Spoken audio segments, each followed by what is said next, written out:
Deus nos abençoe nessa noite, né? E nessa proposta da quinta semana teológica da FAECAD, de pensarmos um pouco sobre a cristologia, que é um assunto fundamental, não só para a nossa reflexão teológica, não só para o nosso aprofundamento teológico, como também é extremamente importante para a nossa própria caminhada cristã, né? Nós vamos falar sobre a humanização de Deus na pessoa de Jesus, segundo a ótica de Karl Barth, que foi um teólogo suíço bastante importante, né? Considerado um dos maiores pensadores do século XX, e ser um dos maiores pensadores do século XX certamente não é pouca coisa, né? Até porque o século XX foi um século de muitos e ótimos teólogos profundos, atualizados, teólogos que debruçaram sobre a teologia, né? E que fizeram isso de um modo bastante intenso, e consequentemente ser um dos maiores teólogos do século XX faz dele um dos maiores teólogos da história do pensamento cristão, da história da teologia cristã. É claro que eu estou falando que ele foi um dos melhores por uma questão de modéstia, né? Que eu acho que ele foi mais do que um dos melhores. Eu acho que ele foi o melhor teólogo, o melhor pensador. No mínimo, e sem dúvida nenhuma, foi o teólogo que mais escreveu, que mais produziu. Estima-se que tenha cerca de 50 mil páginas escritas por parte já publicadas, uma parte bem pequena disso traduzida para o português, cerca de 2.000, 3.000 páginas, e mais, há uma estimativa de que exista mais umas 50 mil páginas que sequer foram publicadas nem mesmo em alemão, que ainda está nos seus manuscritos, né, nos seus textos escritos à mão, datilografados. Então, certamente, ainda vai ter muito de teologia de Barth sendo publicado, né? Espero que sim. E Barth demorou a ser conhecido no Brasil, e ainda não é bem conhecido no Brasil, né? A compreensão tanto de Barth quanto de muitos teólogos europeus no Brasil, muitas vezes é uma leitura muito limitada, preconceituosa, uma leitura que não condiz com a realidade, de fato, do que eles produziram e de quem eles foram, né? Mas vamos tentando aí nos nossos esforços, né? Conhecê-lo melhor, conhecer melhor o seu pensamento, que certamente tem muito a nos agregar, né? Certamente tem muito a nos ensinar. Barth era uma pessoa muito antenada às questões políticas, sociais, e não só por ele ter um gosto político, mas sobretudo porque ele era um homem de fé, e ele entendia que a fé em Jesus era algo prático, né? Isso ele aprende do pai, de influência pietista, inclusive, mas Barth entende que a fé em Jesus, ela nos leva a ter uma postura diante da vida, e não é uma postura passiva, é uma postura ativa, é uma postura de discipulado, de engajamento, né? E ele sempre esteve atento a essas questões, e até porque o período histórico em que ele viveu foi um período muito intenso. Barth viveu as 2 guerras mundiais, Barth viveu todo o período do nazismo na Alemanha, na Europa. Barth viveu os primeiros momentos da chamada Guerra Fria. Barth percebeu os momentos da bomba nuclear, né, lançada no Japão, escreveu inclusive sobre isso. Então, até por conta disso, foi bastante atento a todas essas questões. E por isso Barth deu um conselho para todos os seus alunos de teologia, de que quem estuda teologia deve ter numa mão a Bíblia, né, o texto sagrado, e na outra mão os jornais. Barth queria dizer com isso que a mensagem cristã ela precisa estar encarnada com a realidade onde nós vivemos, né? Que nós não podemos ter uma fé alienada, mas que nós temos que ter uma fé engajada, compreender as relações onde nós estamos inseridos, compreender o contexto no qual estamos, né? E ter uma resposta cristã a esse contexto, uma resposta muito mais de proposta do que de protesto por si só, embora muitas vezes o protesto se faz necessário, sobretudo diante de quadros de injustiça, de maldades que ele percebeu muito no seu tempo, né? Eu vou fazer um breve relato biográfico de Barth. Depois, quem quiser, tem lá um canal do YouTube que eu postei um vídeo de meia hora falando sobre a vida de Barth. Quem quiser, só procurar lá o Jansen Rago, Café com Teologia, que encontra, aproveite e se inscreva lá, né?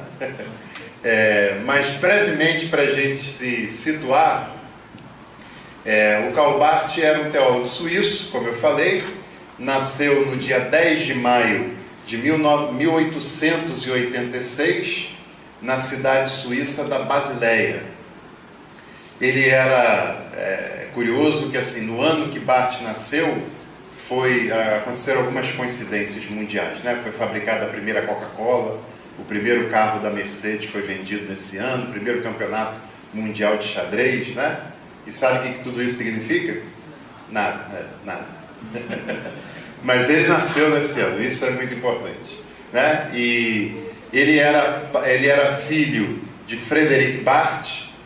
O seu pai era um pastor e professor de teologia, principalmente de Novo Testamento, e a sua mãe, Anna Sartorius Barth, era uma mulher piedosa, uma mulher convicta na sua fé, e a fé cristã esteve sempre muito presente na família, na formação de Barth, desde do seu nascimento. Quando ele tinha 3 anos de idade, seu pai foi transferido da boa música, da música refinada, alemã, daquela época, né? Chegou a escrever um livro sobre o Mozart, era o seu compositor preferido, né?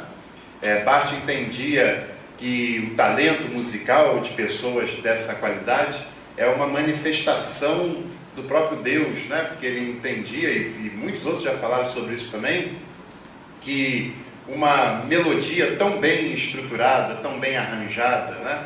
Uma música tão profundamente, tão bela de se ouvir, não pode surgir apenas pela capacidade humana, mas há uma atuação de Deus, porque a coisa é tão perfeita, né? Teve alguém que disse que a 9ª Sinfonia de Beethoven era uma prova de que Deus existia, porque uma coisa tão perfeita quanto aquela tinha que ter tido o auxílio divino para ser produzido, né? Então, esse ambiente era um ambiente muito cultural, né, em que ele convivia de perto. E uma outra questão também muito importante são as questões políticas, que eram sempre presentes nas suas rodas de família, sempre conversavam muito sobre política, sobre os acontecimentos sociais, acontecimentos políticos, e ele foi sempre muito atento a essas questões, e esse sempre foi um assunto muito presente na sua vida, na sua obra. Agora, é sempre bom a gente explicar, né? Porque no Brasil eu sei como é que soa a gente entender um pastor envolvido com política, né? Não soa muito bem isso, né? Mas naquele contexto era um outro contexto. Ele não era alguém envolvido em política para ganhar favores, para ganhar cargos, para eleger a si mesmo alguém da família. Muito pelo contrário, o Barth nunca foi candidato a cargo público, né? A cargo político, mas ele nunca fez uma política partidária, né? Mas uma política essencial, uma política de fato, uma política de P mudo, de P maiúsculo, perdão, que é aquelas questões elementares que são comuns à vida do ser humano, né? Educação, justiça social, condições dignas de trabalho, democracia, liberdade de expressão, etc., né? o Barth foi despertado para estudar teologia com as aulas de confirmação que ele tinha na sua igreja, de um professor chamado pastor Roberto Auchenbusch. E esse professor, pelo que a história nos conta, era um professor muito estimulante, e vários alunos dele, né, eram rapazes de 14, 15 anos, tinham aulas com ele, e vários desses alunos saíam daquelas aulas interessados em seguir a formação teológica acadêmica, interessados em seguir o ministério pastoral. Tamanha era o estímulo, a influência que aquele professor conseguia exercer ali naqueles seus alunos. O Barth falava daquelas aulas como sendo algo absolutamente estimulante, né, para a sua fé, para o seu exercício intelectual. E ele saiu das aulas daquele professor convicto de que seria pastor e de que faria faculdade de teologia. Em 1904 ele começa a sua formação, que dura 5 anos, né? Ele passa por 4 instituições diferentes, começa na própria cidade de Berna, depois ele vai para Berlim, que era um centro teológico muito importante. Lá ele conhece as obras de Schleiermacher, que é um dos maiores pensadores da Alemanha, conhece, o Schleiermacher já era falecido, mas conhece pessoalmente o Adolf Harnack, que era mais velho que ele, mas ainda estava em atividade. Depois de Berlim, ele se muda para Tübingen. Tübingen ele vai não por sua própria vontade, não por um ideal de vida dele, mas por conta da influência do seu pai. O seu pai era um teólogo conservador e tinha muito receio do que o liberalismo podia fazer, podia causar, e o pai insiste em que o Barth estudasse pelo menos um semestre, pelo menos algumas disciplinas, alguns cursos, numa universidade de teor conservador, e ele vai para Tübingen, né, por causa da influência do pai, mas lá ele não consegue se adaptar, não se adapta à forma, à metodologia de ensino, e logo ele sai de lá e vai para Marburg. Marburg era o principal centro de teologia liberal da Alemanha naquele momento, se não um dos mais, certamente. Marburg ele fica muito entusiasmado ao chegar lá, conhece alguns teólogos que são muito respeitados internacionalmente, a quem ele estimava muito, e lá ele conclui a sua formação de graduação em teologia, né, vamos usar esse termo, e logo depois ele é ordenado pastor pelo próprio pai, em 1908. E durante os anos de 1909 e 1910, ele exerce um período de ministério pastoral como um pastor auxiliar na Suíça, na igreja onde Calvino pregava, passou por lá. E 2 anos depois, em 1911, o Barth exerceu o ministério pastoral, vamos dizer, como um pastor titular, né?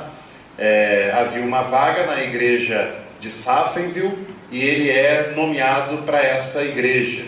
E esse período de Barth vivendo em Safenwil e pastoreando aquela comunidade é decisivo na vida e no pensamento de Barth. Viver com aquelas pessoas foi uma experiência marcante e foi, de fato, um divisor de águas para ele. Era uma cidadezinha muito pequena, uma cidade de aproximadamente 2.000 habitantes. A maioria desses habitantes eram protestantes. Quase todos esses habitantes da cidade eram pessoas simples, pessoas com não muita instrução intelectual e também pessoas socialmente falando, quase que desprovidas, dependentes do trabalho numa das únicas indústrias, era uma indústria têxtil que havia naquela cidade, e que quase toda a população economicamente ativa da cidade dependia do trabalho nessa indústria. E o Barth, quando chegou lá, ele chegou recém-saído de uma formação liberal e foi aplicar toda a metodologia liberal nos domingos pela manhã, nos seus sermões semanais. E aquilo foi lhe causando um certo desgaste, um vazio porque ele percebia que as pessoas que lhe ouviam não conseguiam compreender o que ele falava, não tinha muito sentido para aquelas pessoas tudo aquilo que ele falava, por mais que ele se esforçasse. E aquilo gerou uma certa crise nele. Ele procurava melhorar a cada domingo, procurou conselhos com expoentes liberais que ele conhecia, e ele foi percebendo que o liberalismo não tinha muito que lhe ajudar naquela situação. E ele foi percebendo que o liberalismo ele era excelente enquanto modelo teológico dentro de um gabinete, dentro de uma academia, mas na vida concreta das pessoas aquilo tinha muito pouco que lhe dizer. E ele percebe que aquelas pessoas, na verdade, só querem ouvir a comunicação da palavra de Deus. Diante daquela impossibilidade liberal que ele percebe, o Barth se volta para as páginas da Bíblia, que ele conhecia, evidentemente, mas que passa a ler com um outro olhar e com uma outra necessidade, e segundo as suas próprias palavras, na sua biografia, lá ele descobre um mundo estranho e maravilhoso. Estranho porque ele começa a perceber muitas coisas que ele ainda não tinha visto daquela forma mais piedosa, mais pastoral, mais prática, mas ao mesmo tempo que era estranho, era maravilhoso, ele deixava fascinado. E aí ele começa a compreender algumas coisas, que uma teologia que é feita no gabinete apenas e que lá fica, ela não tem motivo de existir. Ela é uma traição a si própria. Que a teologia, na verdade, ela deve ter uma mensagem, ainda que com critério, rigor e tudo mais, mas ela deve ser aplicada à vida, deve ser aplicada ao dia a dia, ela deve trazer respostas aos questionamentos mais essenciais que o ser humano traz consigo. Conforme o Tillich, que era um contemporâneo dele, dizia que se o teólogo, o pregador, de modo geral, não fizer esse exercício, ele vai acabar se vendo como alguém que tenta responder a perguntas que ninguém fez. Ou seja, perguntas de demandas que são absolutamente irrelevantes, que são ultrapassadas, que não auxiliam ninguém a viver melhor. E essa era uma coisa que Barth compreende. E esse foi também o primeiro choque, a primeira decepção de Barth com o modelo liberal. A outra grande decepção de Barth foi ao fim da Primeira Guerra Mundial, por volta de 1918, ou antes disso até. A Primeira Guerra vai de 14 até 18. E antes da guerra começar, perto ali da década de 10, aconteceu na Alemanha um movimento que gerou um documento, um manifesto, chamado Manifesto dos 93 Intelectuais. E dentre esses 93 intelectuais, haviam alguns dos principais expoentes da teologia alemã, e todos eles, naquele contexto, eram de formação liberal. Esse manifesto era um apoio desses intelectuais à política armamentista, bélica armamentista, que o Kaiser, o imperador alemão, estava promovendo naquele momento. Esse período ali do final do século XIX, início do século XX, é um período de muito desenvolvimento para as nações europeias, sobretudo nessa, entre aspas, indústria bélica.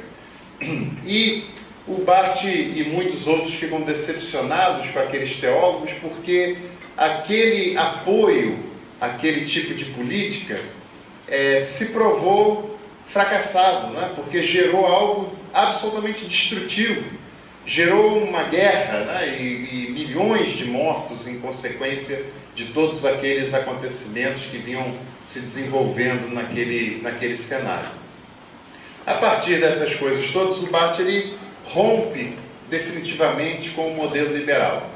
A publicação da sua Carta aos Romanos, do seu comentário à Carta aos Romanos, de 1919, que ano passado completou 100 anos né? E como eu falei de manhã, lá nós fizemos um evento comemorativo aos 100 anos da carta, cantamos hinos de louvor e adoração a Barth, entendeu? Viu, Francisco? Fizemos a oração de Calbart que estás entre nós e tudo mais. É exagero, viu? Vai levar a sério, né? Não os exageros, claro. Mas essa data, ela é de fato marcante, porque a publicação da Carta aos Romanos não é só um livro novo, né, no mercado. Não era apenas um comentário bíblico de uma parte do Novo Testamento, mas era um texto que significava a primeira e mais eficaz reação teológica ao liberalismo. Porque ali Barth apresenta uma imagem de Deus, um modelo teológico diferente daquele então que vinha sendo apresentado pelo liberalismo. Barth resgata um conceito de Rudolf Otto, e é muito presente esse conceito na sua teologia do Deus que é totalmente outro, né? Do Deus que é essencialmente diferente do ser humano, e ele trabalha muito essas questões, e que lhe rende o primeiro título de doutor honoris causa, na sua segunda edição, em 1922, 3 anos depois, né? Ao longo da sua vida, o Barth nunca cursou um doutorado, né? como eu fiz, como os amigos aqui estão fazendo, mas ele acumulou, ao longo da sua trajetória, 11 títulos de doutor honoris causa, né? Que são títulos de doutor dado a pessoas que têm uma obra marcante, uma obra fora do comum, né? É uma espécie de um prêmio pela sua obra, pela sua produção. E além do título de doutor, a Carta aos Romanos colocou Barth como um dos principais teólogos lá do seu tempo, como um promissor teólogo lá já naquele cenário, né? E Barth também aprende lá com a sua comunidade Safenville que a teologia, na verdade, mais do que ser o exercício de especialistas, mais do que ser o exercício de intelectuais trancados no sossego do seu gabinete, a teologia é produzida pela própria comunidade. A teologia, ela é produzida no chão da vida, né? A teologia, ela é construída nas relações concretas do ser humano. E é a própria comunidade de pessoas que tiveram uma experiência de fé que produz, direto ou indiretamente, a teologia. Isso foi um aprendizado prático, mas que também teve a influência do pietismo na sua vida, que lhe acompanhou bastante, né? De entender que a vida é maior do que o dogma, né? E essa é uma das lições que mais me fascinam em Barth. Entender que o dogma é importante, mas ele não é tão importante quanto a vida, né? E que a teologia se dá muito mais na vida do que propriamente no dogma. É interessante citar que o Barth, enquanto pastoreou ali a comunidade de Safenville, ele foi visitar uma comunidade próxima, chamada Bad Ball. Naquela comunidade havia um pregador chamado Blumhardt. Começou com o pai, Blumhardt pai, depois, na época de Barth, era o seu filho também, Blumhardt, Christopher Blumhardt. E ele fica muito interessante porque esse Blumhardt, ele era, vamos dizer assim, mal comparando, viu? Dai-me licença poética aqui. Era um pregador avivalista. Era um pregador pentecostal. Não é literalmente o que eu estou falando, viu? Mas era um pregador efusivo, um pregador que tinha lá episódios de libertação, de expulsão de demônios, né? De que as pessoas iam para lá para ouvir, para receber orações, para serem curadas e tal. E o Barth vai lá visitar essa comunidade, porque ele entende que isso está mais próximo da mensagem cristã do que uma palestra intelectual que ninguém aplica nada para a vida. E ele ouve aquele pregador, né? Porque esse pregador, embora fosse dessa forma, mas ele não era um alienado, ele era uma pessoa muito ligado as questões teológicas, as questões sociais, as questões políticas. E Barth percebe que aquele homem consegue harmonizar todas essas coisas de uma maneira muito atraente, de uma maneira muito coerente, né? E aquilo fica no seu coração. Ali no final daquela década, em 1921, o Barth é convidado para assumir o seu primeiro trabalho docente, né? Que a essa altura a sua obra, sobretudo da Carta aos Romanos, já era conhecida em muitos lugares, né? E ele já estava começando a escrever a Dogmática Eclesiástica. Dogmática Eclesiástica foi a grande obra da sua vida, mesmo incompleta, tem mais de 8.000 páginas, e ele não... 14 volumes grossos, né? E ele não concluiu porque morreu antes disso, né? Antes do término. Fala sobre vários assuntos, os principais assuntos da fé cristã. O único assunto que fica de fora é a escatologia, né? E como eu falei aqui de manhã, na época lá nos círculos teológicos da Europa, quando Barth morreu, sem ter escrito sobre a escatologia, rolou uma anedota, uma piada, de que a partir dali o mundo não acabaria mais, porque sem Barth ter escrito um grande volume sobre escatologia, Deus não saberia como fazer para acabar com todas as coisas. Ele precisava consultar lá na dogmática de Barth para proceder. É claro que é uma brincadeira, ele não pensava dessa forma, pelo contrário. O Barth, depois de tempos e tempos dedicados a escrita de cada um dos seus volumes, ele dizia que ele tinha a sensação de olhar para o céu, depois de ter escrito tanto, ter estudado tanto, ter produzido tanto, tá terminado, ele olhava para o céu e a sensação que ele tinha é de ver os anjos lá rindo da cara dele, debochando dele, falando, coitado do Cal, crente que aprendeu alguma coisa, crente que sabe de alguma coisa, não sabe de nada, né? Era a sensação que ele falava em todo final de algum volume, era a sensação que ele tinha, né?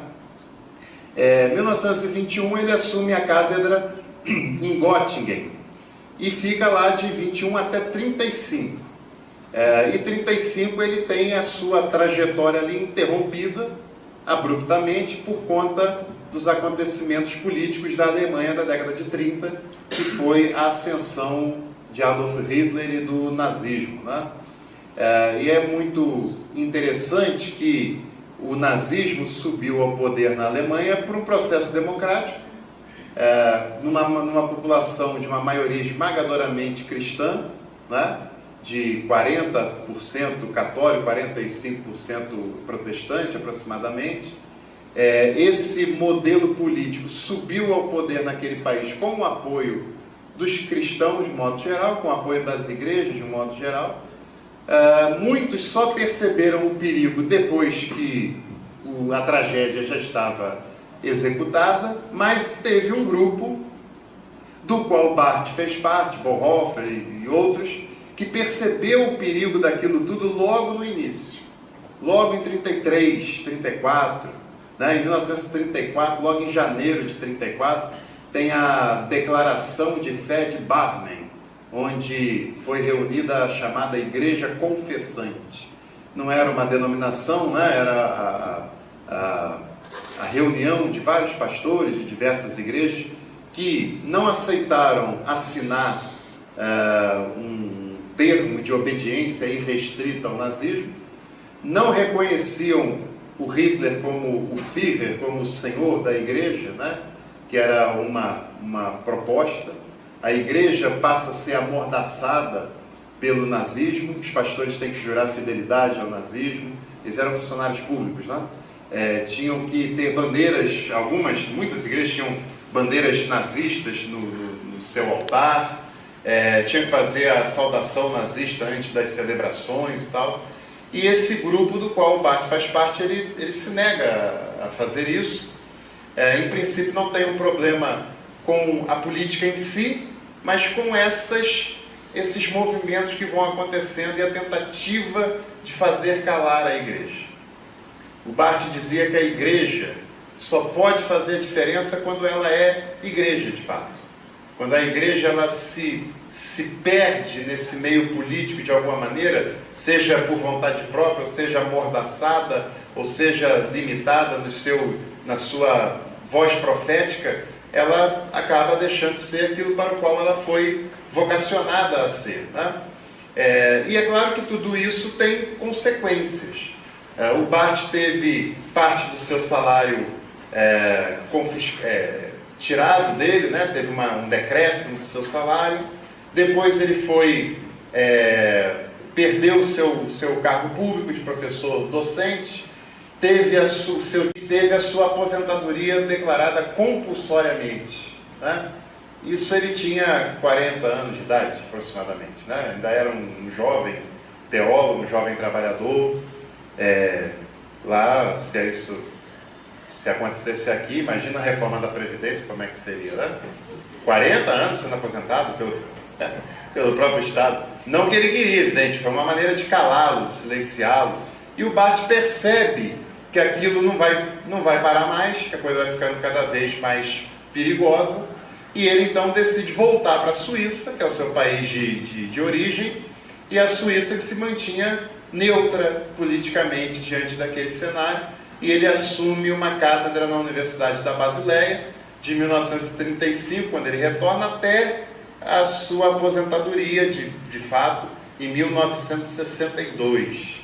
Então, Barth tem uma carreira muito longa e muito produtiva, né? Ao longo de todo esse período, porém, mesmo voltando para a Alemanha, para a Suíça, perdão, ele continua atento e continua protestando, e continua se posicionando, e continua lutando por aquilo que ele entendia que era o correto.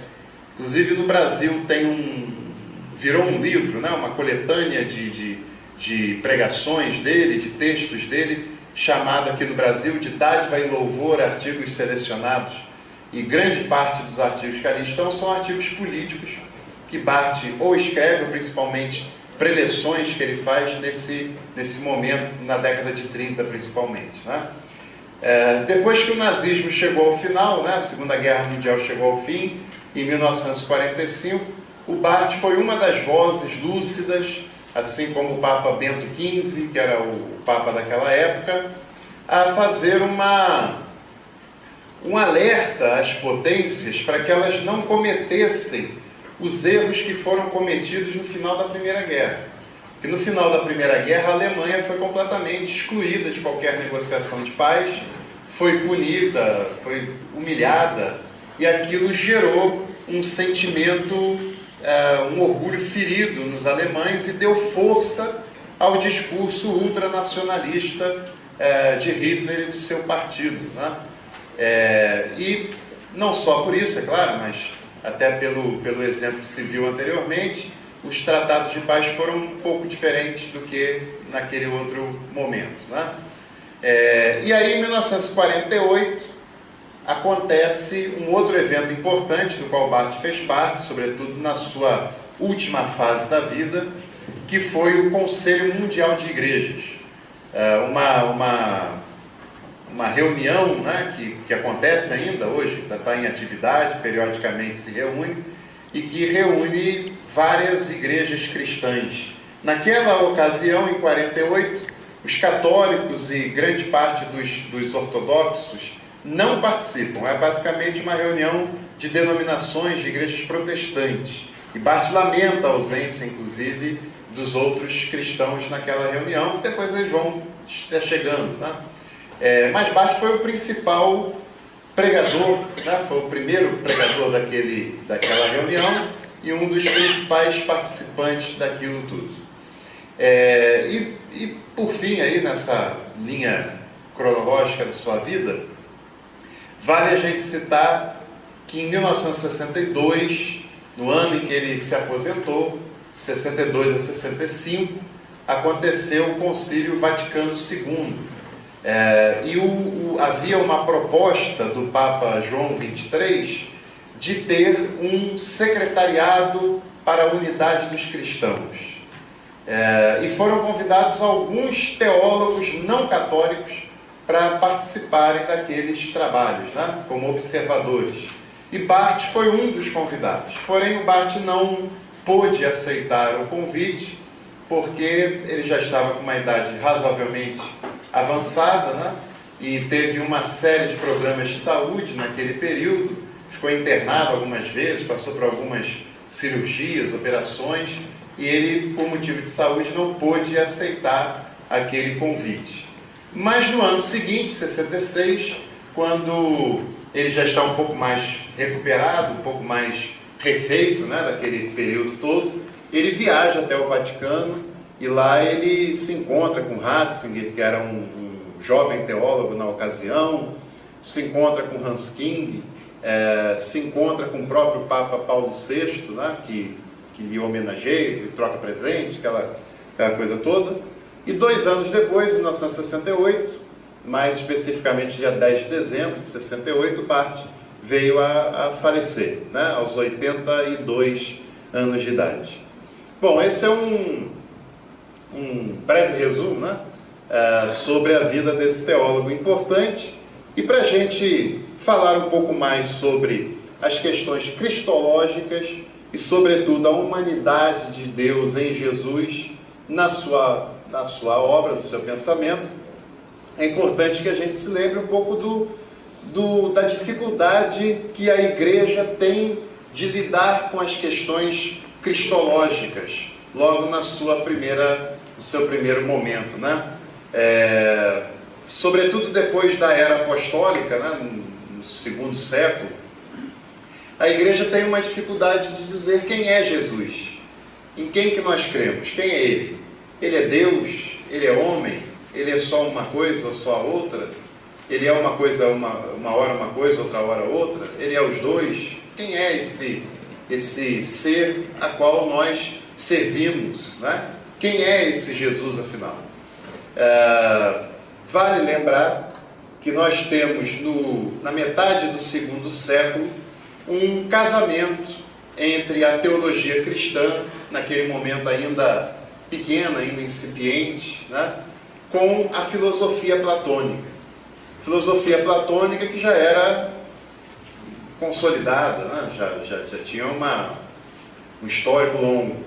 E a filosofia platônica deixa no cristianismo um casamento que tem uma via de dupla mão, né? Primeiro, através dessa aproximação da mensagem cristã ainda incipiente com a filosofia grega, com o pensamento grego, isso dá uma base teórica ao cristianismo, à mensagem cristã, que lhe torna comunicável em quase todo mundo de pensamento grego, mundo ocidental, daquele cenário, né? Isso dá uma abertura maior do que se assim não fosse. Porém, isso tem um preço, né?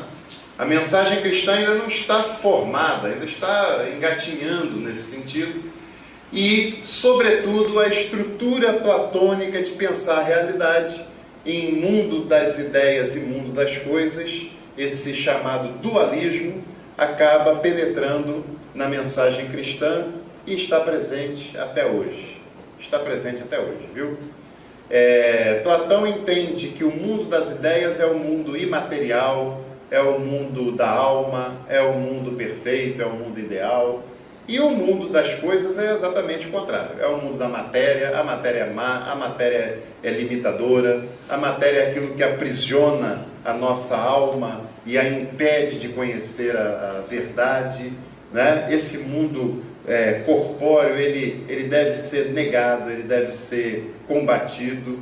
E esse pensamento, desde muito cedo, está muito presente no pensamento teológico do Ocidente. Muito presente.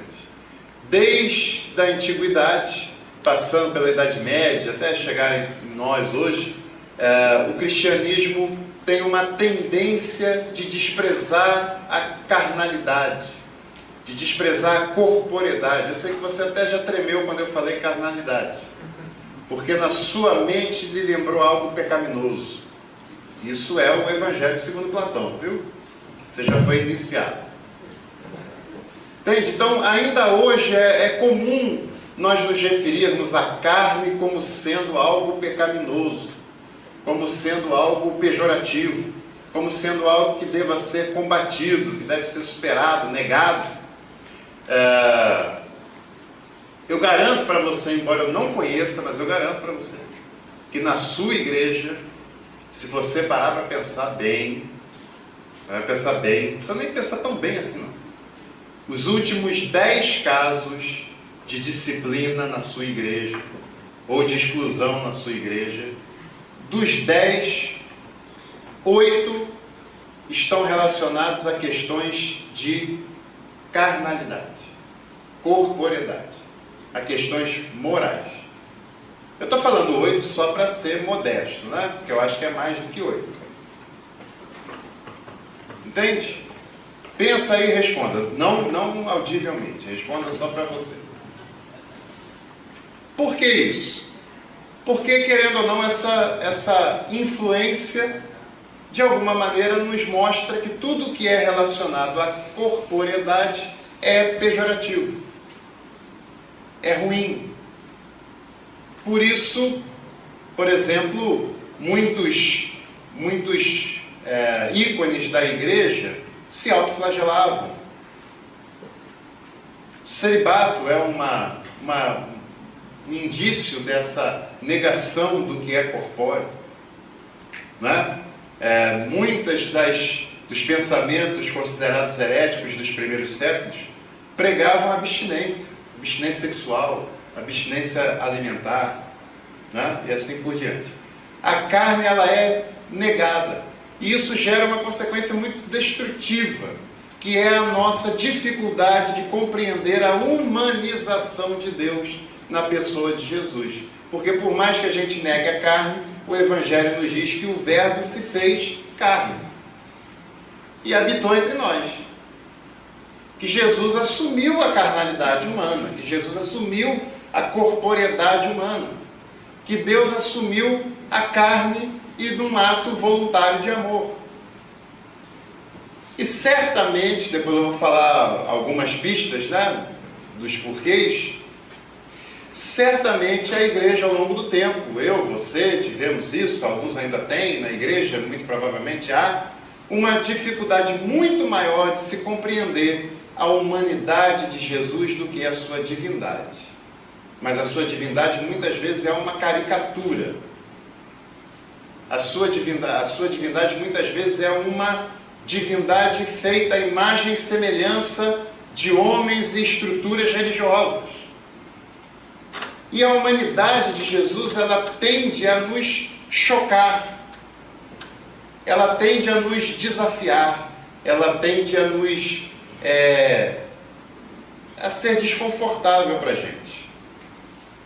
E nós vamos tentar falar algumas coisas nesse sentido, né? Havia um outro problema lá na antiguidade, que foi a questão do arianismo. O arianismo que, a grosso modo, era uma negação da eternidade do Logos. O Logos foi criado na eternidade pelo Pai. Em algum momento da eternidade, o Logos veio à existência. Se o Logos veio à existência em algum momento, significa que ele não é eterno, ainda que tenha sido criado lá na eternidade. A igreja nega, a igreja recusa esse ensinamento ariano, porém, a igreja ainda não tem o contrário disso. Então, se isso não é o certo, qual que é o certo? Ainda não sei, eu sei que isso não é o certo. Entende? A igreja não é suficientemente clara, contundente. Os dogmas, eles são fatores muito mais complicadores do que esclarecedores. O Castilho, que vocês vão ouvir na quinta-feira, fala sobre isso no seu livro Jesus, a Humanização de Deus. Que as definições dogmáticas, Niceia, Constantinopla, Calcedônia, Éfeso, elas dependem muito mais de uma mediação grega, do conceito de substância, do conceito de consubstancialidade, tal, que acabam dificultando muito mais a compreensão do que a clareza da qual o Evangelho fala dessa pessoa chamada Jesus. Para se ter uma ideia, o último concílio dos grandes concílios, chamados de concílios cristológicos, né? O grande assunto desse período todo é o assunto da cristologia. Tem gente lá falando coisas que a igreja não aceita, como Apolinário, Nestório, etc. E a igreja se reúne em concílios para tentar declarar o dogma, para tentar solucionar esses problemas, mas isso leva, no mínimo, 451 anos. É muito tempo. O primeiro concílio desses que eu estou citando é de 325. Já é um tempo razoável. O último é 451, o último dessa etapa, né? Que ainda não é a solução definitiva de todos os problemas. E, aliás, talvez a gente não admita, mas deveríamos admitir, que essas questões de substancialidade, pessoa, trindade, etc., a maioria de nós não entende nada. Entende? E se você não entende, bem-vindo ao meu mundo, e o mundo dos seres humanos, normais. Entende? Porque realmente não responde a tudo, não é definitivo, não é a resposta para todos os problemas que se tinha acerca de tais assuntos, não é? Bom, essas tentativas também têm alguns porquês, né? Por que a divindade de Jesus ela foi muito mais enfatizada do que a sua humanidade? Porque, como eu estou falando para vocês, a humanidade de Jesus, ela de certa maneira, eu vou me atrever a usar um termo, mas a humanidade de Jesus, de certa maneira, no primeiro momento, ela nos decepciona. Porque a gente se sente mais confortável com a imagem de um Jesus divino, todo-poderoso, que resolve todas as coisas no estalar dos dedos, que divide a terra no meio, que abre o mar, que estremece tudo. E o Evangelho nos mostra um Jesus diferente disso. Nos mostra um Jesus esvaziado, limitado, que sente fome, que sente sono, que se irrita, não é? De um Jesus que não está em mais de um lugar ao mesmo tempo. Então, essa humanidade de Jesus, ela é tão simples quanto o menino colocado na manjedoura. O Deus a quem nós servimos, ou deveríamos, é uma criança recém-nascida colocada na manjedoura. A manjedoura não é o lugar de colocar recém-nascido. É um nascimento improvisado. Não tem grandeza nisso, não tem glória nisso, não tem holofote nisso, não tem nada de espetaculoso nisso. Pelo contrário, tem uma criança suja, até por causa das condições, colocado numa manjedoura, absolutamente improvisado. A manjedoura fica dentro de um curral. Curral é onde tem animais comendo, fazendo necessidade. Em outras palavras, é um lugar que fede. Que fede. E talvez a humanidade de Jesus nos choca. Mas o que o Evangelho nos revela é que Deus se fez homem e habitou entre nós. Não é? Como aquela fala do discípulo para Jesus, dizendo: Senhor, mostra-nos o Pai. Olha aí os discípulos com esse comichão lá. Hein? Estão vendo lá Deus. Origem divina, esvaziada, está ali com eles. Deus encarnado está ali com eles. Mas chega uma hora que aquilo incomoda. Pô, será que é assim mesmo, hein? Senhor, mostra-nos o Pai, mostra-nos o Deus Todo-Poderoso. Hein? E aí Jesus fala assim: poxa vida, mas vocês estão convivendo comigo há tanto tempo e você me vem com esse tipo de pedido? Tanto tempo vocês estão convivendo comigo, não aprenderam nada, ainda não entenderam como é que funciona o negócio. Então, assim, quem vê a mim, vê o Pai. Porque para que nós compreendamos Deus, Ele se revela. E Ele se revela na pessoa de Jesus, registrada no Evangelho. Então, se nós quisermos saber quem é o Deus do cristianismo, é aquele que é revelado por Jesus no Evangelho. E é um Deus esvaziado e humanizado. Qualquer outra imagem da divindade que nós temos que não for essa revelada por Jesus é uma imagem idolatra. É uma imagem idolátrica criada à nossa imagem e semelhança. Entende? Então, Jesus nos revela Deus. E daqui a pouco, depois do intervalo, que agora, nós vamos continuar essa história dessa humanização.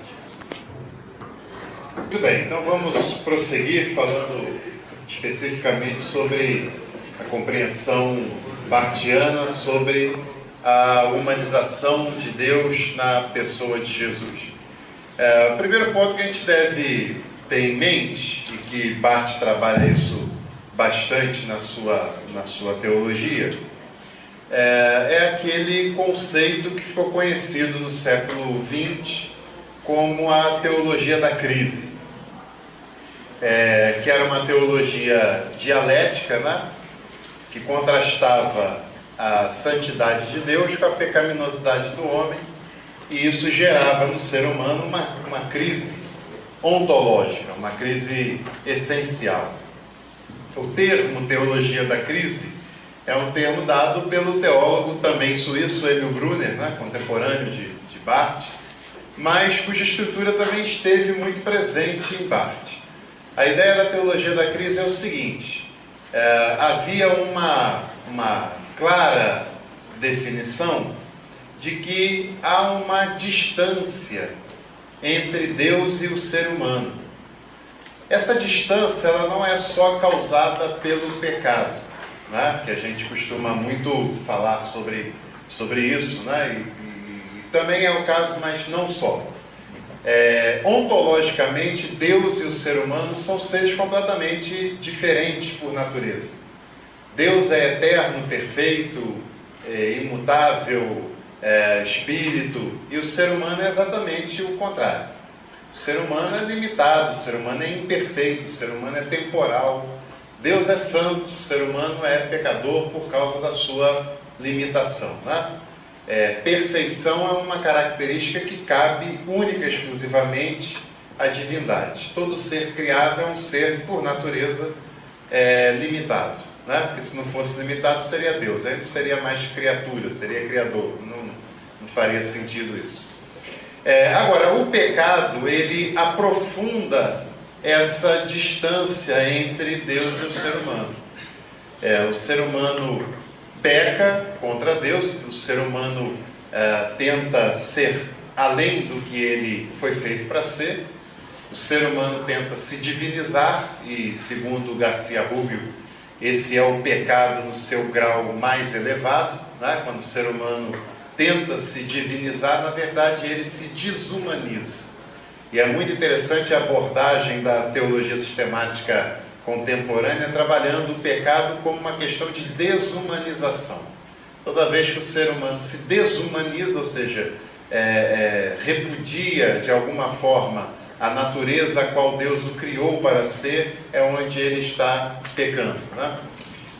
E esse pecado cria um abismo que para o ser humano é insuperável. O ser humano está preso no seu pecado, o ser humano está distanciado de Deus, e o ser humano precisa alcançar Deus, precisa chegar a Deus, precisa ser livre, precisa ser liberto. Porém, o ser humano, por sua própria conta, ele não consegue fazer esse caminho de encontro a Deus. O Barth dizia que todo caminho que parte do ser humano em direção a Deus não passa de beco sem saída. Por mais que o ser humano tente, ele vai pegar um caminho, pegar outro, numa hora ele vai dar com a cara na parede e perceber que ele não chegou a lugar algum. Ou o máximo que ele consegue chegar é numa concepção dele mesmo da divindade. Ele constrói, ainda que mentalmente, uma imagem de Deus, e essa imagem não é o próprio Deus, é uma caricatura, é uma relação idolátrica que ele constrói.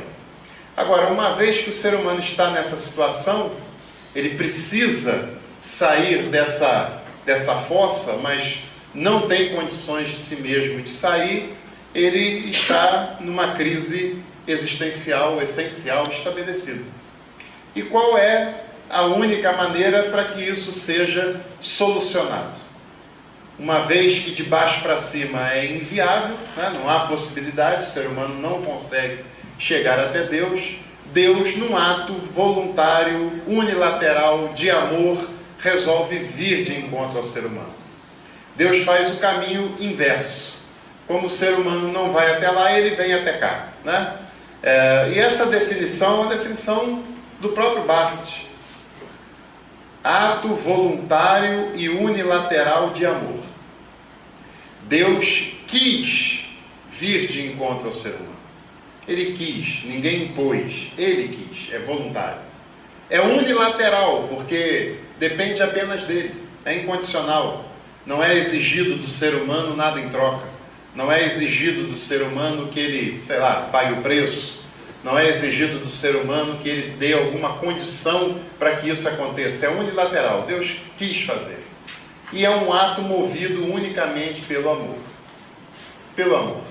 Não tem outro sentimento que motive Deus a fazer isso que não seja o amor, e o amor pleno de Deus, o amor perfeito de Deus. Né? O Barth dizia que o ápice da revelação de Deus para com a humanidade é o fato de Deus ter se feito homem. É o fato de Deus ter aberto mão de tudo que o distanciava da humanidade, ou seja, sua divindade, para vir ao encontro do ser humano. Não é? Então, é interessante, o Evangelho cita uma expressão que diz assim: Jesus, tendo amado os seus, os amou até o fim. Amar até o fim não significa apenas um fim cronológico, né? Acabou a história, fim de papo e acabou. Não, mas um fim até as últimas consequências. Até os atos mais radicais que foram exigidos para que esse encontro acontecesse, ele foi até lá. Né? Jesus, ele se esvazia, Deus se esvazia, toma a forma de ser humano, e não de um ser humano qualquer, conforme o texto de Filipenses nos diz. Não é um imperador, não é um general, não é um bispo, não é nada disso, é um servo. É alguém que se esvazia a tal ponto que vem à Terra como o pior e o mais baixo dos seres humanos. Vem para servir, né? Vem para servir. Só assim essa crise é superada. Deus se esvazia, assume a sua humanidade e vem se relacionar conosco, conforme o texto de João diz: o Verbo se fez carne e habitou entre nós. Esse texto ele é muito importante porque ele afirma, primeiro, que o Verbo toma a nossa natureza humana, assume, acolhe a nossa natureza humana, mesmo nas suas mazelas, nas suas necessidades, nas suas limitações. O Verbo acolhe a nossa humanidade, ele se faz carne e habita entre nós, ou seja, ele não veio aqui só de passagem, ele armou a sua tenda entre nós. Ele veio para ficar, ele veio para ser um de nós, ele veio de modo a tornar esse contato uma realidade, não só um discurso, não só uma passagem, não só uma manifestação, mas uma realidade. Né? E outra coisa muito interessante que o nosso querido amigo Barth apresenta é que Deus, ele não revela, não é Barth que inventa isso, mas ele enfatiza, que Deus não revela informações sobre ele. Deus revela a sua própria pessoa, Deus revela o seu ser. É o conceito chamado na teologia de autorrevelação de Deus. Deus, quando se revela em Jesus, ele não está ali mostrando um manual de dogmática, não está ali mostrando um corpo doutrinário a ser aprendido, a ser decorado, a ser seguido, mas está propondo um relacionamento com uma pessoa. Barth trabalhava esses dois conhecimentos, o conhecimento objetivo e o conhecimento subjetivo. Com Deus nós não podemos ter um conhecimento objetivo, ou seja, Deus não é objeto. Deus não é objeto como é o celular, como é um livro, do qual eu me aproprio, do qual eu absorvo, eu aprendo, eu apreendo. Deus não é um objeto.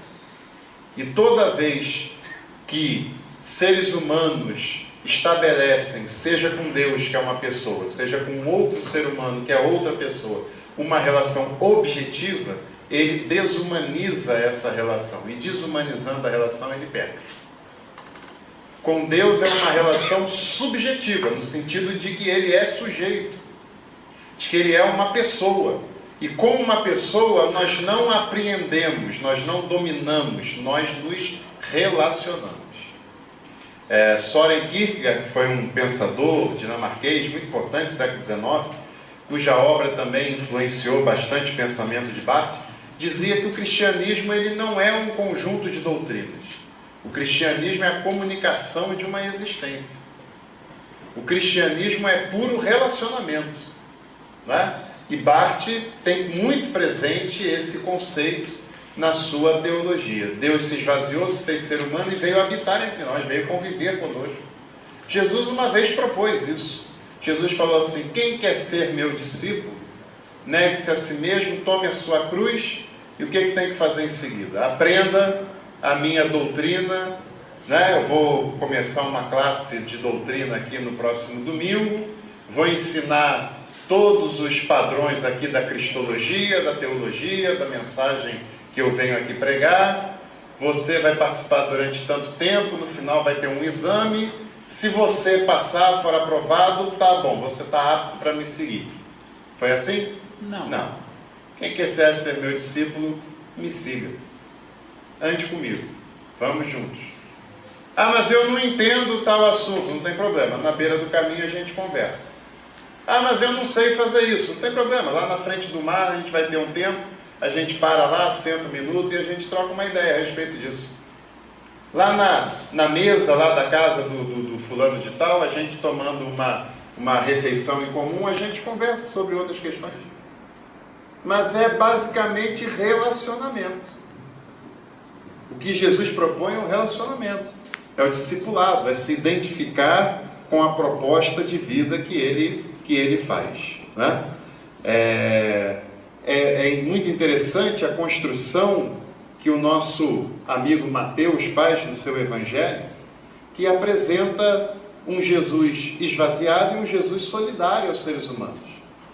Ele é aquele neném da manjedoura, ele é chamado logo nos primeiros textos do Evangelho de Mateus como o Emanuel, que é o Deus que está conosco. Estar conosco não é só estar presente no nosso meio, que já seria muita coisa, mas é estar ao nosso lado, estar em nosso favor. É um Deus que veio de modo amável, de modo afável ao nosso encontro. Ele não veio aqui com a faca entre os dentes, né? Não veio aqui armado para a batalha, armado para a guerra, não veio aqui para condenar. Pelo contrário, ele vem aqui com os braços abertos, com o coração aberto, para nos acolher, para nos perdoar, para conviver conosco, para nos transformar. E o Evangelho de Mateus termina atribuindo a Jesus a frase que é: eis que eu estou convosco todos os dias até a consumação dos séculos. Mateus começa e termina o seu Evangelho dizendo que Jesus está conosco. Veio a habitar entre nós, a estar em nosso lado, em nosso favor. E uma coisa muito interessante que nós não podemos nos esquecer, em que há a verdadeira superação da crise estabelecida entre os seres humanos e Deus. Não é na divindade que essa crise se soluciona, é na humanidade. Na humanidade assumida e redimida por Jesus. Não é? Na divindade não há um encontro perfeito entre Deus e os seres humanos, porque os seres humanos não se divinizam. Os seres humanos não chegam até lá. Quando o ser humano tentou, isso foi o pecado, na sua maior expressão. A harmonização entre o humano e o divino se dá justamente na humanidade de Jesus. É na humanidade de Jesus que Deus se faz um conosco, seres humanos. Aliás, isso não é só para os seres humanos, né? Como eu falei de manhã e citei o versículo talvez mais conhecido de toda a Bíblia, de João 3,16. Deus amou o mundo, não o ser humano, amou o mundo. O ser humano é parte disso, mas não é só o ser humano. É todo mundo criado por Deus, foi alvo do seu amor. Foi alvo da manifestação da sua encarnação, da sua vinda em nós, é alvo da sua redenção. E nós, seres humanos, naturalmente, fazemos parte disso. Nós não conheceríamos o Pai se ele não fosse revelado pelo Filho. É o Filho quem o conhece. É o Filho unigênito quem o conhece. Né? Jesus tem uma parábola no Evangelho de Lucas, e acho que só Lucas seria capaz de registrar uma parábola daquelas, né? Tanto é que é só ele que o faz, que é o texto central da mensagem cristã. Quem foi meu aluno aí de Cristologia lembra que eu enfatizei isso. Se você não conseguir gravar mais nada da Bíblia, pelo menos essa história tem que estar presente no nosso coração e na nossa mente, que é a história de Lucas capítulo 15, do verso 11 em diante, que é erroneamente conhecida por nós como a parábola do filho pródigo. Erroneamente porque o que deveria dar um nome à parábola é o ensinamento central da parábola, e o ensinamento central não é o filho pródigo, como também não é o filho mais velho, é o pai daquela parábola, né? É a parábola do pai misericordioso. E naquela parábola do pai misericordioso, Jesus está mostrando de um modo claro, de um modo nítido, quem é o pai a quem ele revela. Quem é o pai que ele veio revelar. E lá, encurtando aquela história, né? Não é o caso pregar sobre ela, claro, mas você sabe muito bem da história. O filho pródigo vai embora, vai para longe, né? Fica numa terra distante durante um tempo, depois de gastar tudo. Ele se vê numa condição humilhante, disputando com os animais ali alguma coisa para encher a barriga, até que uma hora ele cai em si e vê a tremenda da bobagem que ele fez. Ele cai em si e fala: eu vou voltar, né? vou criar coragem, vou tomar a vergonha, vou voltar para a casa do meu pai, vou reconhecer que eu pequei e que eu não sou digno de ser chamado de filho. A gente acha que essa expressão do filho dizendo eu não sou digno de ser chamado de humildade, né? Mas não é, mais do que isso. Porque naquela cultura, o filho que fazia o que, hipoteticamente, esse filho fez com o seu pai, quando ele voltava para casa, se voltasse para casa, ele realmente não era mais digno de ser filho.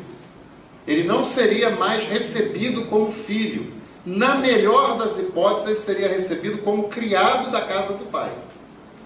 Até porque a população pegava, fazia o julgamento dele em praça pública e lhe declarava excluído da vida familiar daquele dia em diante. Ele passava a ser, se quisesse, se não quiser também pode ir embora. Ninguém faz questão, não. Se quiser, como criado. E o filho pensa e fala: olha, se eu for para lá, já sei que vai acontecer isso, vou ser excluído, filho não dá mais, perdi a chance que eu tive, mas se eu for recebido lá como criado do meu pai é tão bom, é tão amoroso, que se eu for recebido como criado, eu já terei muito mais do que eu tenho hoje, terei muito mais dignidade do que eu tenho hoje, estarei muito mais em paz do que eu estou hoje. E ele vai. E o texto diz que quando o pai o avistou de longe, o pai correu ao seu encontro, lhe abraçou e lhe beijou e rejeitou a proposta que o filho fez de ser recebido como criado. Para o pai, ainda que ele tenha feito tudo o que fez, aquilo não importava mais, porque o pai na parábola em nenhum momento faz menção ao que ele tinha feito ou deixado de fazer. O pai só o abraça e o beija, é o que ele quer fazer, e é isso que importa. E o pai, diante da proposta dele de escravidão, ele simplesmente ignora. Manda trazer o anel, a sandália, e nós vamos fazer uma festa, porque esse meu filho foi recuperado. Agora, já parou para pensar? Se o pai vê o filho chegando lá no horizonte, é sinal que o pai ia frequentemente na porta da cidade à espera do filho. O pai não tinha WhatsApp, não tinha GPS, não tinha nada disso, para saber que o filho estava chegando. Naquela época era tudo do modo tradicional. Para o pai saber que o filho está chegando é sinal que ele estava lá à sua espera. E quando o pai o vê de longe, ele identifica que é o filho. Porque pai tem intimidade com o filho, é o jeito de andar, é o jeito de caminhar, é o modo como abaixa a cabeça, sei lá, alguma característica. E o texto diz que o pai corre ao seu encontro. Correr em público para um homem, um chefe de família, naquela época é uma vergonha, uma humilhação. Primeiro que ele tem que levantar o vestido para poder correr, consequentemente mostrar as pernas em público. Isso, mostrar em público, que desonra. E correr é coisa de moleque, correr é coisa de criança. Homem não anda, homem não corre, homem anda seguramente, equilibradamente, lentamente. Mas aquele pai corre ao encontro do filho. Em outras palavras, esse pai que Jesus revela é o pai que tem coragem de se humilhar por amor ao filho, de se expor ao ridículo por amor ao filho. E depois o mesmo pai também é extremamente paciente e zeloso com o irmão mais velho, que é o mais problemático da história. Não é o pródigo que é o mais problemático. É o mais velho. É o cara que nunca saiu da casa do pai, mas o coração está longe do pai. E o pai trata de ambos com o mesmo carinho, com a mesma dedicação, com o mesmo amor, sem lhe importar os pecados desses filhos. Mas lhe importa que os filhos estão a salvo e que o seu amor vai trabalhar com eles. Então esse é o pai a quem Jesus revela. O Barth dizia também que a humanidade de Deus é o ponto de partida da teologia. Teologia que se preze parte do pressuposto de que Deus se tornou ser humano, porque esse é o ato mais radical de amor de Deus para com o ser humano. E outra coisa que é importantíssimo que a gente cite é que o relacionamento, que eu tenho falado tanto, né, que a proposta não é doutrinária a priori, é a posteriori, é no segundo momento, é depois que Deus se revela, é que eu posso pensar em alguma coisa do que Ele revelou. Antes eu sou incapaz, completamente incapaz. O ser humano só conhece Deus quando Ele se revela, né? E só conhece o que Ele revela. Eu estou falando que a caminhada cristã é relacionamento, e é um relacionamento baseado no amor de Deus. É um relacionamento proposto por Deus que tem como base para esse relacionamento o amor. E graças a Deus que é o amor. Esse relacionamento não poderia ser baseado na justiça, por exemplo. Porque a justiça jurídica, ela diz que a pessoa, quando erra, quando peca, o justo é que ela seja punida. Numa justiça jurídica, quando alguém peca, erra e não é punido, ela se torna injusta. Ainda bem que a base do nosso relacionamento com Deus, de sua parte, não é a justiça. Porque diante do nosso erro, do nosso pecado, do nosso crime, nós deveríamos ser punidos. O relacionamento com o poder não é baseado no poder. Eu sei que você gostaria que fosse, mas não é. Porque num relacionamento baseado no poder, qualquer manifestação de fraqueza deve ser exterminada.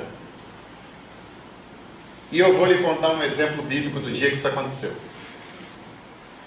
Os discípulos estão no meio do mar da Galileia, de madrugada, tempestade acontecendo, eles desesperados, com medo, 12 homens criados, gritando de medo, chorando no meio do mar. Que cena horrorosa de se imaginar, meu Deus. Hein? Que cena patética, com todo o respeito que eles merecem. Até porque, claro, se eu estivesse lá também, estaria chorando e gritando desesperadamente, antes mesmo do barco começar a virar.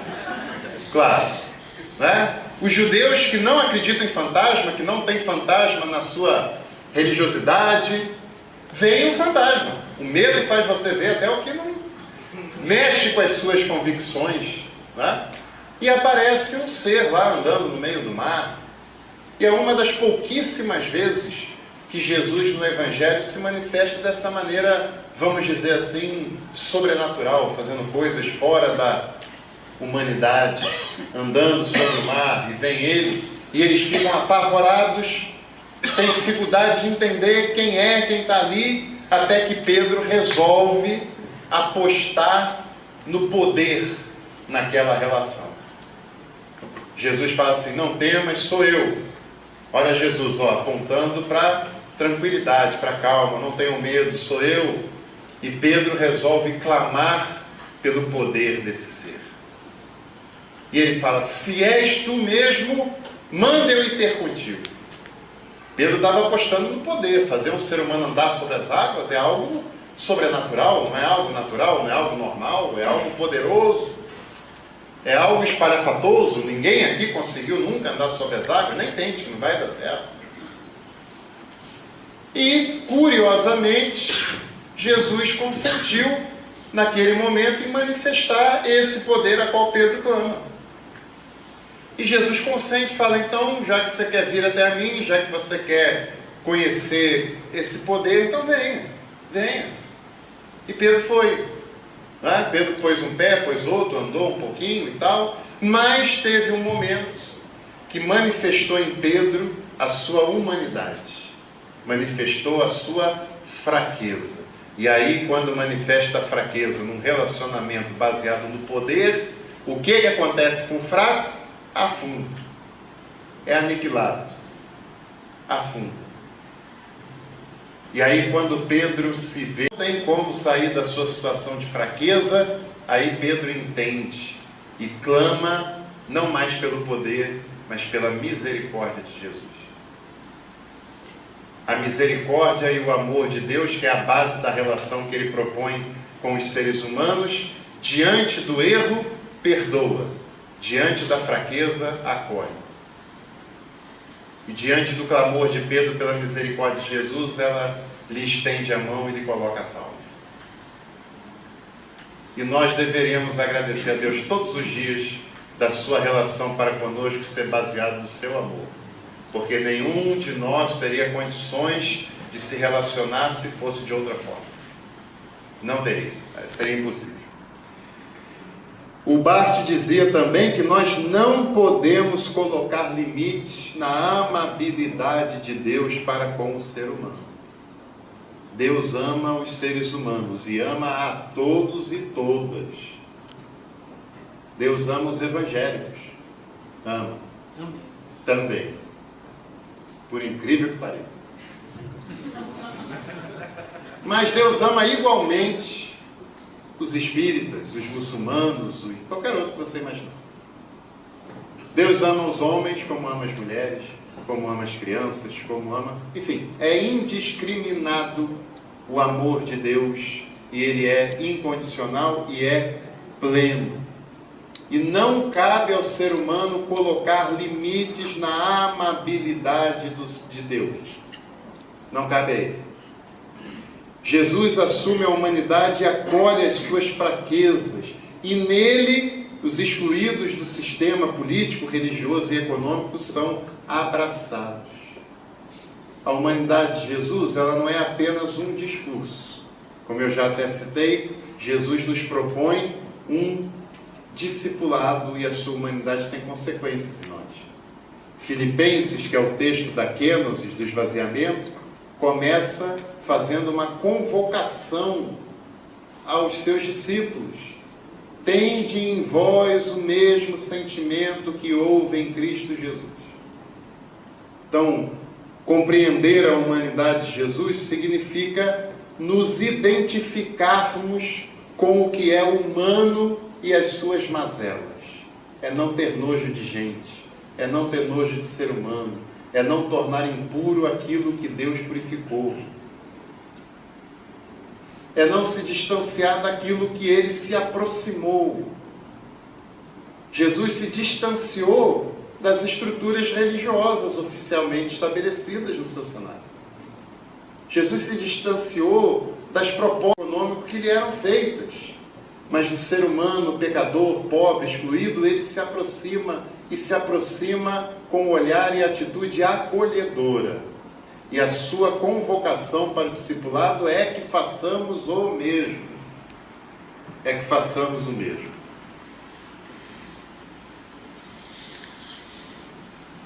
Em Jesus nós temos o chamado para sermos não divinos, que isso é pecado, para sermos não santos, mas para sermos cada vez mais humanos.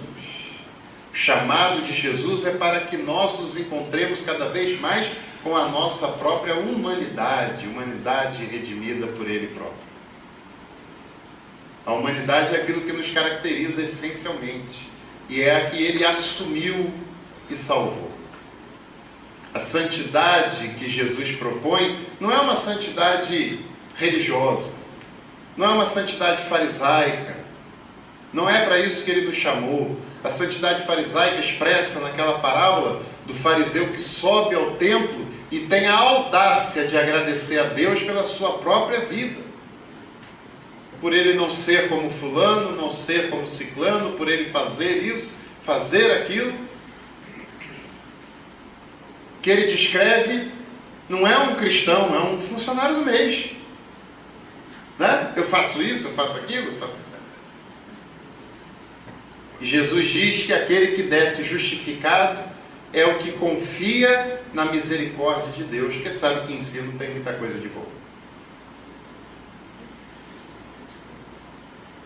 E uma outra frase para a gente caminhar para a nossa conclusão, que eu gostaria de citar, é que uma vez perguntaram a Bart o conselho que ele dava aos estudantes que queriam ser pastores, que queriam seguir o ministério pastoral, e pediram a ele que desse um conselho para essas pessoas.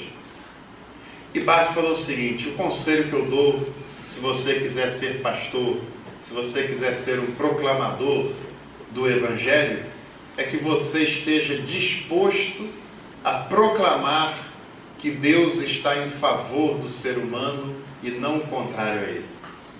Que Deus é nosso amigo e não nosso inimigo. Que Deus vem para estar junto de nós e não o contrário a nós. E é um conselho simples, porém desafiador. Desafiador. E a última frase aqui, que eu vou repeti-la integralmente, Bart disse que Jesus é tanto a palavra dita no mais luminoso além, quanto a palavra ouvida no mais profundo e... Essa é uma boa maneira de terminar essa fala, né?